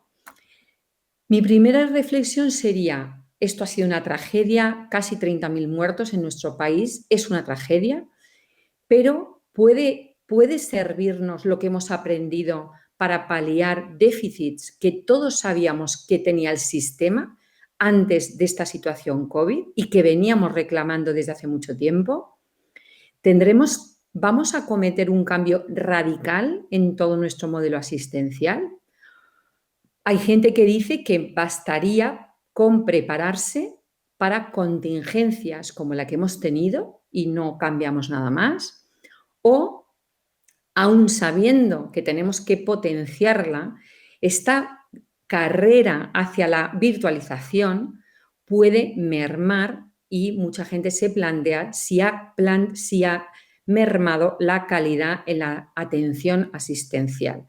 Todas estas reflexiones y volviendo hacia dónde vamos en este cambio, pues creo que nos tendríamos que, evidentemente, todos decimos esto ha venido para quedarse, hay que hacerlo bien, para plantearnos este futuro que posiblemente vaya con un cambio de modelo y para poder paliar estos déficits que todos somos conscientes que tenemos, lo primero, seguro, es hacernos bien las preguntas qué es necesario o qué debemos cambiar para, después de esta crisis, hacer que el sector mejore y salir fortalecidos. Pero antes de esto, situémonos hace 6 meses, nunca habíamos oído hablar, 6 meses, no, 8 meses, nunca habíamos hablado de este virus y esto era lo que teníamos en los hospitales, humanización de la asistencia sanitaria. En todas las reuniones, hospitales, carteles, direcciones, dirección de enfermería, grupos de trabajo hacia humanización. ¿Cómo hemos relacionado? Estamos varios años integrando o interiorizando que humanización es contacto físico, es cercanía, incluso recomendaciones de cambiar incluso nuestra forma de vestir, no usar batas. Hay muchos médicos que veíamos por el hospital quitando las mesas en las consultas. Mirar esto, llevamos con este mantra prácticamente 2 años. Cuando nos metemos en Google y ponemos las palabras humanización de asistencia, las imágenes que visualizamos son manos juntas, cogerse la mano al lado del paciente, o sea, todo lo contrario a lo que hemos vivido en los últimos meses y esto también pues tenemos que integrarlo. ¿De dónde venimos? Esto parece que de repente acaba de aparecer la telemedicina y cuando te pones a revisar experiencias, ves que llevamos casi más de 10 años demostrándose. Otro punto muy importante que ha dicho Roberto es que tenemos que demostrar que la telemedicina o esta nueva forma de trabajo tenemos que tener unas recomendaciones, tiene que estar avalada, no puede ser que cada uno haga ahora, se ha permitido en momento COVID, pero no podemos permitir que esto sea un standard of care sin tener datos de que es igual o incluso mejor. Pero es que cuando te pones a buscar, ves que en atención a cáncer hay muchísimas experiencias ya. Voy a poner algunos ejemplos, porque tenemos 15 minutos, pero por ejemplo, estos son unos datos de un grupo australiano, 2014, donde nos dan diferentes ítems o diferentes momentos donde esta virtualización o esta eHealth en el manejo del paciente con cáncer podría ser factible. Este es un artículo muy interesante en el que, por control de síntomas que ya ha salido antes, primero identificar muy bien un listado de síntomas tanto para pacientes con tumores en adultos como en niños y después de tener bien seleccionados estos síntomas y con metodología, con un checklist, lo que se hizo es un estudio en la Clínica Mayo que lo que se vio es que incluso el control de síntomas, la identificación de los síntomas y control de calidad y control de ellos era superior cuando se hacía con esta metodología que con la metodología común presencial. En datos de seguimiento también tenemos datos. Este es un estudio un poco diferente porque este es un estudio francés en el que se analiza seguimiento en paciente con cáncer de pulmón. Este analiza costes y ve que también este seguimiento utilizando este tipo de herramientas digitales es coste efectivo. En cuanto a calidad de vida, también tenemos datos, o sea, tenemos datos hoy de que es viable y que además los pacientes incluso pueden tener hasta mejores datos de control usando otro tipo de intervenciones de las que estamos hablando. Este es un artículo que lo he remarcado un poco más porque mirar que estamos hablando del 2012 y es una comunicación de cómo psicooncólogos expertos en manejo de pacientes en el ámbito de la psicooncología, se les hace un survey, una encuesta y más del 80% de los encuestados 2012 consideran que sería beneficioso poder utilizar este tipo de herramientas para la atención del paciente en psicooncología. Pero también ellos mismos, casi un 90% de ellos, dicen que necesitan herramientas, que necesitan formación para poderlo implementar. O sea, tenemos datos ya de que esto es viable y además que puede incluso mejorar la atención de los pacientes. Este es el último estudio, un poco hablando de este pasado, antes pre-COVID. Este es un último estudio que, bueno, es un estudio francés publicado pues en el 2019, hace muy poquito. Ellos lo titulan como este paciente fuera de las paredes del hospital, pero lo que me ha gustado es las reflexiones que hacen en la introducción. Mirar qué mensajes dicen. Dicen, las técnicas, el cáncer, los fármacos que utilizamos cada vez son menos invasivos, más precisos, más efectivos, por una parte. Por otra parte, estamos viviendo una revolución digital. Por otra parte, cada vez es más común que nos conectemos por smartphones y que además compartamos información. Si además tenemos la seguridad incluso de compartir nuestras cuentas bancarias, ¿cómo no vamos a poder conseguir todo esto en el manejo del paciente con cáncer? Bueno, simplemente estas frases de la introducción que me parecen absolutamente reveladoras. ¿De dónde venimos? Pero ¿a dónde vamos? Y ya por intentar contestar a la última pregunta, ¿hacia un nuevo modelo asistencial? Pues nos ha comentado Roberto, ¿tenemos herramientas? Las tenemos, ya tenemos datos que podemos monitorizar parámetros, adherencia farmacológica, efectos adversos, teleeducación para cuidado, psicooncología. ¿Tenemos herramientas? ¿Dónde? La siguiente pregunta importante, ¿dónde? También se ha dicho antes, ¿tenemos datos quizá donde más en educación y en prevención? Tenemos ya muchos datos que lo avalan. Tenemos muchos datos en consejo genético, en manejo en pacientes en domicilio, cuidados paliativos y soporte psicológico, pero quizá no tenemos tanto y quizá lo podemos incorporar no solo en comités de tumores dentro de los centros, sino, ¿por qué no, intercentros?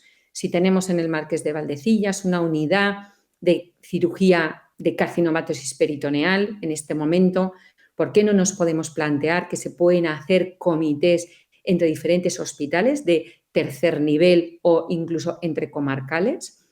En el seguimiento quizá es donde más datos tenemos y, cómo no, podemos seleccionar ciertos pacientes para manejo de toxicidades. ¿Cómo? Creo que sería esta es la piedra filosofal y yo creo que esta es muy importante. Yo creo que todo lo anterior podíamos estar de acuerdo y las he intentado poner por orden. La primera es apoyo institucional. Yo creo que muchos estamos convencidos de cómo tenemos que articularlo. Sin apoyo institucional esto no se puede hacer. Esa va vinculada a la siguiente. Vamos a necesitar una inversión en tecnología mínima o máxima, pero la vamos a necesitar. Necesitamos formación, necesitamos experiencia, la selección de esos grupos de pacientes, porque no todo va a ser virtual. Se ha hablado ya antes, confección de agendas, cómo vamos a monitorizar. Tenemos que estar seguros de esta seguridad de datos y además nos tenemos que evaluar con medio de esos indicadores y con medio de saber que lo que estamos haciendo convence. Tenemos buenos resultados en los pacientes y en los profesionales. Otras oportunidades. He usado un gráfico que lo hemos utilizado en un documento nuestro propio del servicio, que lo hizo pues una adjunta del servicio, y quería reflejar que no solo es la telemedicina nos puede conectar a nosotros, a los pacientes, pues nos podemos conectar con otros hospitales, con los centros de salud, farmacia dispensando fármacos, que ha sido también una de las prácticas habituales en la mayoría de los hospitales. Y ahora sí que ya es mi última diapositiva. Utilizo, igual que he empezado utilizando una carta publicada en el Lancet, ahora utilizo un artículo de The Oncologist de hace muy poco para remarcar mis conclusiones. 1, telemedicina mejora el acceso a los cuidados, puede disminuir los costes. Además, ya tenemos datos de que se puede hacer en ciertas áreas dentro de la oncología. No tenemos bien marcado estos límites jurisdiccionales, que los tenemos que tener. Tenemos necesidad de training. Tenemos una limitación todavía, todavía y futura, que es el examen físico, que no lo tenemos contemplado, y quizá en algún país, no es en el nuestro, pero quizá en otros países, pues también temas relacionados con el reembolso. Más que nosotros el reembolso sería la medición de nuestra actividad. Y con esto es todo y muchísimas gracias a todos por escucharme. Muchísimas gracias, doctora Vera, muchísimas gracias, Ruth, por la interesante presentación. Vamos a empezar el debate. Quiero pedir disculpas porque vamos un poquito retrasados, no por ti, que has estado muy precisa en los tiempos, te lo agradezco, pero hemos ido acumulando entre unas cosillas y otras. Es normal, sí que os pido un margencito para que disfrutemos ahora un poco del debate y damos también, bueno, pues la bienvenida a Ricardo, que se suma a este foro. Y si quieres, Ricardo, te cedo la palabra si quieres empezar a animar un poquito el debate con alguna cuestión y luego damos paso a algunas que han entrado también de los asistentes. Bueno, yo lo primero que quiero señalar, muchas gracias por la invitación y muchas gracias a todos los asistentes por estar con nosotros. Yo lo primero que quiero señalar es que en las dos presentaciones se han planteado puntos clave en el siguiente paso para una nueva medicina. Nosotros ya hemos detectado hace tiempo que hay muchos pacientes que no necesitan venir a la consulta para ser bien cuidados. Hay muchas evidencias en trabajos científicos previos, más antiguas incluso que las que ha presentado Ruth. La satisfacción de los pacientes oncológicos haciendo seguimiento en atención primaria, más cerca de su casa, con menos frecuentación hospitalaria. Entonces, me parece que esta crisis nos ha dado pie a que nosotros cambiemos el modelo asistencial de una manera decidida. Hay cosas que tenemos que cambiar para mejorar la asistencia a nuestros pacientes. Como ejemplo así, no quiero minimizar la asistencia a los pacientes, pero ¿qué hace un señor de 81 años viniendo a mi consulta a esperar 30 minutos a que yo le pueda atender para que yo le diga que el PSA está bien? Esto es algo que es un ejemplo evidente. Hay muchos más. La selección de los pacientes se ha dado a lo largo de las dos presentaciones, una cosa importante. Los medios técnicos, el acceso. Bueno, pues yo creo que redundaría en lo que se ha dicho en la presentación. Muy bien. Ricardo, antes de que entren los dos ponentes, voy a dar paso a algunas preguntas que han entrado, que se van acumulando, si te parece bien. Sí. Vamos a ver.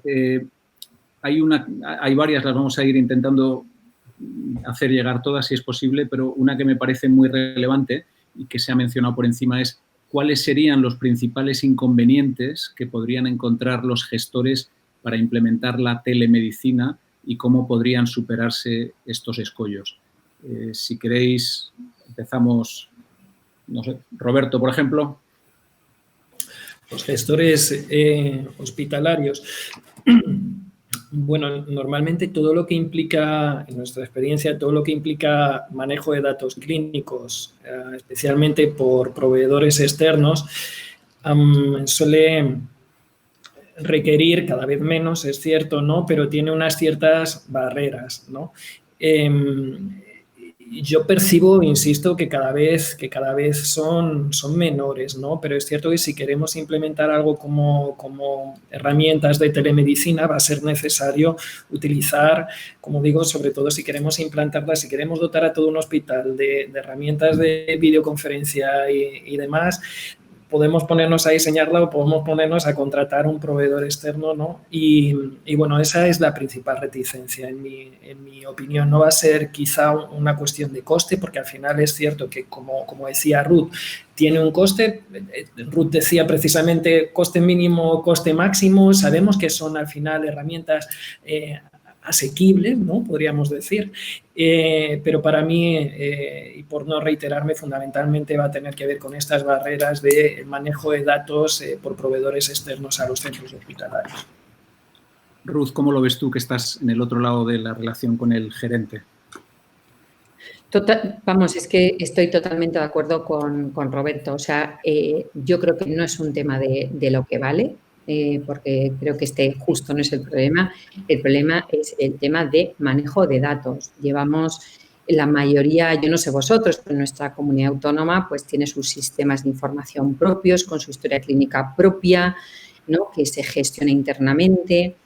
Todo lo que se oye sobre que un externo es como que, ¿no? Como que, uy, a ver quién va a entrar aquí, cómo. Bueno, que yo también entiendo que es un tema muy sensible y que tenemos que tener unos niveles de seguridad importantes, pero nosotros hace poco tuvimos una reunión con varios servicios que nos preguntaron si nos parecía importante incorporar a los servicios esta nueva forma de trabajo. Estamos todos de acuerdo que sí, pero que hay muchísimas aplicaciones. Hoy hemos ido dando un listado, pero es que hay muchísimas ya que se podrían aplicar, pero esto o hay este apoyo institucional o no podemos a nivel individual cada uno empezar a utilizar su aplicación, que uno le pasa, que viene un laboratorio, que el otro te deja, porque estoy segura que con vosotros y todos nosotros tenemos un montón de ofertas, entre comillas, de poder incorporar tecnología. Esto o tenemos apoyo en los hospitales y yo creo que el principal problema y el miedo es el tema de protección de datos y de confidencialidad. Yo creo que Ricardo, eso lleva a la primera cuestión que tú habías planteado al final. Es una cuestión de intención de las instituciones. Si las instituciones tienen la intención de implantar esto, que tiene indudablemente muchas ventajas, pues los problemas de seguridad se pueden solventar. Pues ya se ha comentado. En los bancos pasamos nuestro dinero a todo el mundo. Yo creo que más privacidad que eso casi ninguna cosa. Es una cuestión de intención. En nuestro centro hemos empezado a implantarlo y el coste inicial es, tontamente, 10 euritos que vale una cámara, 10 euros que vale la cámara que hemos puesto aquí encima, y 70 euros mensuales de la licencia por usuario. Eso no es dinero para una institución sanitaria. Es decir, los medios técnicos existen tanto para implantar la videoconferencia desde hoy como para proteger la seguridad de los datos de nuestros pacientes y de todo el centro en general, claro, porque el problema es que por donde tú dejas a un proveedor externo no accede a tus pacientes, accede a todo tu sistema, con lo que es claro. O sea que yo, por poner un poco, por cerrar esta primera idea, me da la sensación de que todos los ponentes que tenemos en esta mesa redonda estáis de acuerdo en que la telemedicina ha llegado, es el momento de dar el salto, pero como nos comenta alguno de los asistentes que ha enviado una pregunta pues muy aguda pero muy cierta, es telemedicina no es lo mismo que llamada telefónica, y esto es algo en lo que ha insistido también Roberto, ¿no? Esta es la oportunidad de que convirtamos la atención telemática en un recurso mucho más valioso. Todos habéis comentado, ya habéis hecho referencia a algunos datos publicados.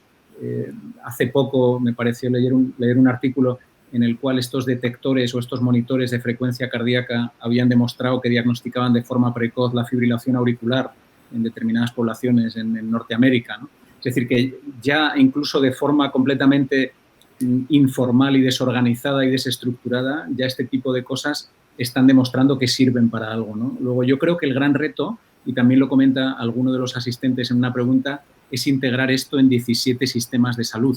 Y la persona que hace la pregunta dice: todos los días nos encontramos con dificultades a la hora de operar con nuestros sistemas informáticos, tanto dentro del hospital como entre hospitales de una misma región, y pone entre paréntesis, ni que decir con los de otras regiones. ¿Creen que será sencillo o posible poner en marcha un sistema de información que nos permita realmente hacer telemedicina? Yo creo que es un reto político, pero que creo que no debería frenarnos, ¿no? Yo creo que veo más una oportunidad que no, desde luego, barreras. No sé cuál es vuestra opinión. Sí, ay, perdona, Ruth, adelante. No. No, en mi caso decía, como nosotros tenemos que lidiar siempre con aspectos como integración, con sistemas de información, yo diría que ni 17 sistemas sanitarios, o sea, cada centro hospitalario es una entidad totalmente individual, con procesos individuales y demás. Entonces, pero no creo que haya que volverse loco con aspectos como la integración. Me parece que para hacer esta prestación remota no necesitamos, me voy a la videoconferencia, no necesitamos tener la videoconferencia integrada dentro de, en mi opinión, dentro de la historia clínica electrónica para poder llevarla a cabo, igual que no necesitamos tener el teléfono conectado a la historia clínica. Entonces, me parece de nuevo que son que la barrera de la integración, no lo sé, no ha lugar en muchos de estos supuestos, ¿no? Y en muchas de estas herramientas de la prestación sanitaria remota. Perdona, Ruth, que te... No, a ver, yo creo que después de lo que ha pasado, o sea, yo creo que yo con lo que me quedo es, o sea, sí se puede. O sea, no podemos decir que en sanidad no se puede hacer lo que se hace en Hacienda, lo que se hace en banca y lo que se hace en otro tipo de empresas. O sea, tenemos tecnología. Por otra parte, nos hemos puesto encima de la mesa y ahora con tranquilidad casi 30.000 muertos en un país y sin contar el resto del mundo. Esto nos pone en una situación que nos ha demostrado que no es un problema de formación médica la que tenemos, sino que nuestros sistemas están bastante obsoletos.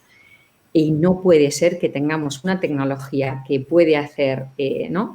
cualquier tipo de industria o incluso banca y no podamos ir incorporándola en el sistema sanitario. Entonces, yo por eso defiendo que si este modelo, a cambio de modelo asistencial, yo creo que obviamente sí, paso a paso, no tiene que ser de hoy para mañana vamos a ser la NASA, pero lo primero es estar convencidos de que sí y empecemos poco a poco, veamos las trabas de protección de datos, tema jurisprudencia, hasta qué punto los médicos, ¿no? cuál es nuestro entorno, que las comunidades o que los sistemas sanitarios quieran apostar por ello, veamos pequeños grupos para empezar poco a poco, podemos empezar con seguimiento de los pacientes, podemos hacer la experiencia, por ejemplo, de la Clínica Mayo, hacen un análisis. Yo creo que hay que hacer las cosas, además, bien hechas y poco a poco, no es de repente, es verdad, lo único que hemos hecho estos 2 meses es coger el teléfono, pero esa pequeña experiencia nos ha abierto, aunque sea un poco la mente, ¿no? Nos ha roto un poco nuestros esquemas, ¿no?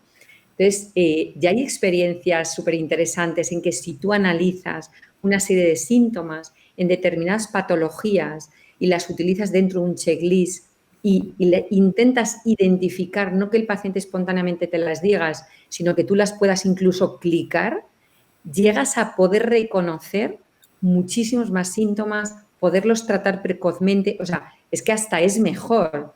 Entonces, bueno, yo apostaría que sí, insistiría, nosotros somos los tractores, o sea, nosotros tenemos que ser los que empujemos también, ¿no? Pues a los de arriba, y si nosotros no nos lo creemos, pues no se lo cree nadie, ¿no? Y poco a poco. Yo creo que has tocado un punto muy sensible, estamos acercándonos al final porque no quiero robar mucho más tiempo ni a vosotros ni a los asistentes, pero hay dos límites. Hemos hablado del límite del gestor, que va a ser un reto en el que yo creo que se puede trabajar, pero luego está la barrera del usuario. Y hay dos usuarios, y lo habéis explicado bien. Uno es el paciente que tiene que utilizar estas herramientas y tiene que sentirse cómodo con ellas y tiene que sentir que a lo mejor sustituir un porcentaje X de sus consultas presenciales por consultas telemáticas es para bien. Pero luego hay una barrera, y lo estoy viendo en las preguntas que entran, que es el profesional. Tenemos algunos nihilistas dentro de las preguntas que nos han entrado que ven esto como absolutamente imposible e inviable. Por lo tanto, yo creo que hay una labor de educación a todos los niveles. Yo soy del grupo más de los convencidos de que realmente esto es una oportunidad, y voy a aprovechar para pediros que cerremos el webinar. Cada uno de vosotros me gustaría que comentarais un reto y una oportunidad relacionada con esta crisis. La oportunidad que yo comento es, creo que esto nos ha dado la opción de valorar mucho más lo que teníamos, que a lo mejor nos habíamos olvidado ya de lo que teníamos, y desde luego nos da también la oportunidad de pensar y de generar nuevas ideas. Y para mí el mayor reto creo que es la comunicación con la gente.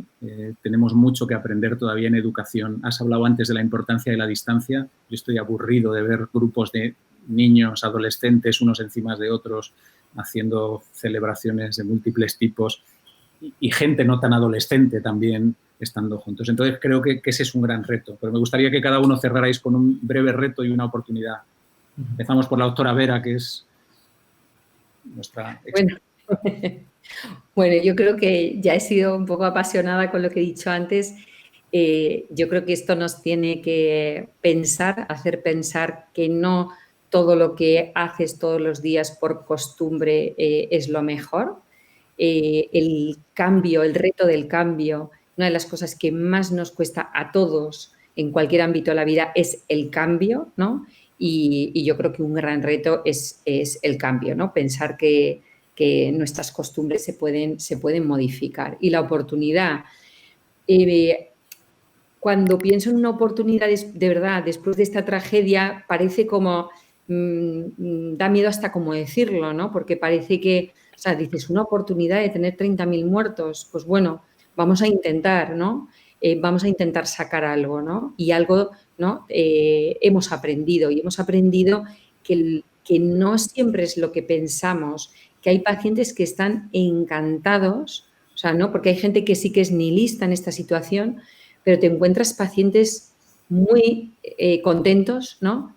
De que no tengan que venir a las consultas, al hospital, a perder todo un día, los hijos, las familias, ¿no?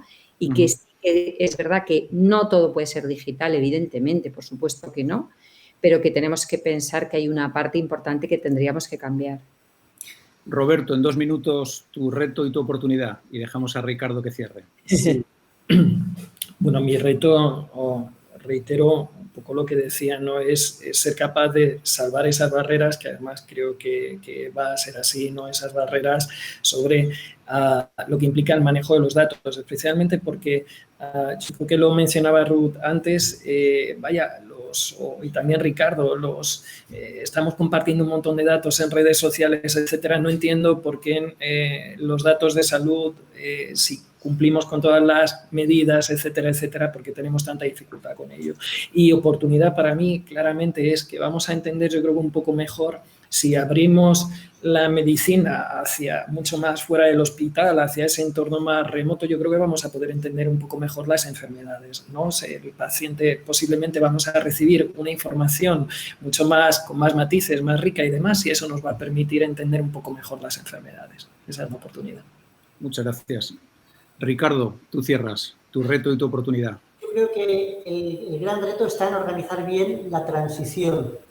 Nosotros lo que estamos haciendo ahora es ofrecer a nuestros pacientes la posibilidad de elegir si quieren hacer una visita telemática o si quieren hacer una visita presencial.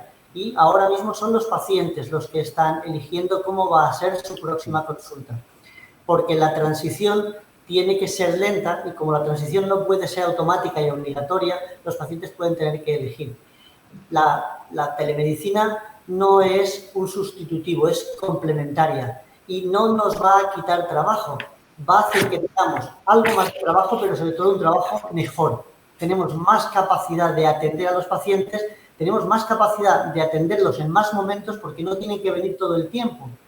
Con lo cual, en un ciclo de quimioterapia, tú los podrías ver una vez al principio y a lo mejor 2 veces por vía telemática y atender así sus síntomas, controlarlos mejor. Ese es el reto. El reto es hacer una transición progresiva del modelo tradicional a un modelo en el que complementamos con telemedicina de forma que mejoramos. Que nadie piense que vamos a trabajar menos. Probablemente lo que vamos a hacer es a trabajar mejor. Yo creo que mejor y sobre todo algo más. Y un poco más la carta para el paciente que al final tiene que estar en el centro de nuestra atención. Totalmente. Muy bien, pues con ese cierre, con ese broche, vamos a cerrar esta jornada. De verdad, agradeceros a todos el tiempo, agradecer a los ponentes el esfuerzo, agradecer al equipo técnico que están por ahí detrás, aunque vosotros no los veis, nosotros sí. Agradecer a Tactics, que ha hecho un trabajo extraordinario como secretaría técnica, y desde luego agradecer a nuestros sponsors, a Bristol Myers Squibb, a Pfizer, la ayuda para que esto haya podido suceder. La verdad es que ha sido una gozada, hemos tenido 97 personas conectadas y terminamos ahora con 90. No está mal después de 1 hora y pico de webinar que hayamos perdido solo a 7 personas, es algo asumible. Así que esto es una inyección de moral y de energía para seguir haciendo estas iniciativas y de verdad muchas gracias a todos. Que estéis muy bien. Gracias. Hasta luego. Gracias a ti.